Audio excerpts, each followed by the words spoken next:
এই ক্যাবিনেটটা আমরা তৈরি করেছি মেলামাইন বোর্ড দিয়ে। মেলামাইন বোর্ডের যেটা বিশেষত্ব সেটা হচ্ছে মেলামাইন বোর্ডের উপরে একটা প্লাস্টিক টাইপের আবরণ থাকে।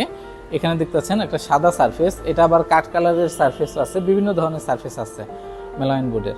তো যেহেতু ওর সারফেসটা ফিক্সড থাকে এই কারণে এটাতে এক্সট্রা করে রং করার দরকার হয় না। রং করার প্রয়োজন না হওয়ার কারণে আমাদের এই জায়গায় রঙের খরচটা বেঁচে যায় এবং তুলনামূলক মেলামাইন বোর্ডের দামটা একটু কম। কিন্তু মেলামাইন বোর্ডে কাজ করলে আমাদের সাধারণত একটা সমস্যা হয়, সেটা হচ্ছে একটা সাইড ভালো থাকে আরেকটা সাইড হচ্ছে ভেঙে যায়।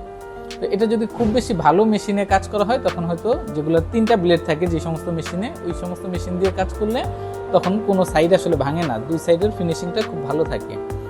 কিন্তু আমরা যদি নর্মাল মেশিনে কাজ করি তখন হচ্ছে আমাদের একটা সাইড আসলে খুব রাফ হয়ে যায়, ভেঙে যায়। আমি আপনাদেরকে একটু দেখাই যে এটাকে আমরা কিভাবে সমস্যাটা সমাধান করতে পারি। এই যে দেখেন, সাধারণত এখানে যে ভাঙাটা দেখা যাচ্ছে এই ধরনের একটা সারফেস আমরা নর্মাল অবস্থাতে পাই, কিন্তু এটাকে সমাধান করার জন্য আমরা যদি দুইবারে বোর্ডটাকে কাটি, অর্থাৎ আমরা যদি একবারে না কেটে বোর্ডটাকে যদি আমরা দুইবারে কাটি তাহলে এই সমস্যাটা সমাধান হয়ে যাবে। আমি আপনাদেরকে একটু দেখাচ্ছি।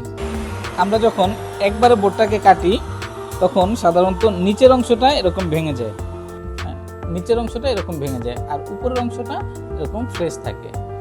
এই সমস্যা সমাধানের জন্য আমরা প্রথমে যেটা করব সেটা হচ্ছে মেশিনটাকে ডাউন করে নিব, একদম খুবই কম ভাঙার পরিমাণ। আর এই একইভাবে আবার যদি এটাকে কাটি একই জায়গা থেকে, দেখা যাচ্ছে দোনো দিকে ভাঙার পরিমাণটা খুবই কম, একদম স্মুথ একটা ভাব চলে আসছে। এইভাবে করে আপনারা যদি মেলামাইন বোর্ড দিয়ে কাজ করেন, দুইবারে যদি একটা বোর্ড কেটে কেটে যদি কাজ করেন তাহলে আপনাদের ফিনিশিংটা অনেক ভালো আসবে মেলামাইন বোর্ডে।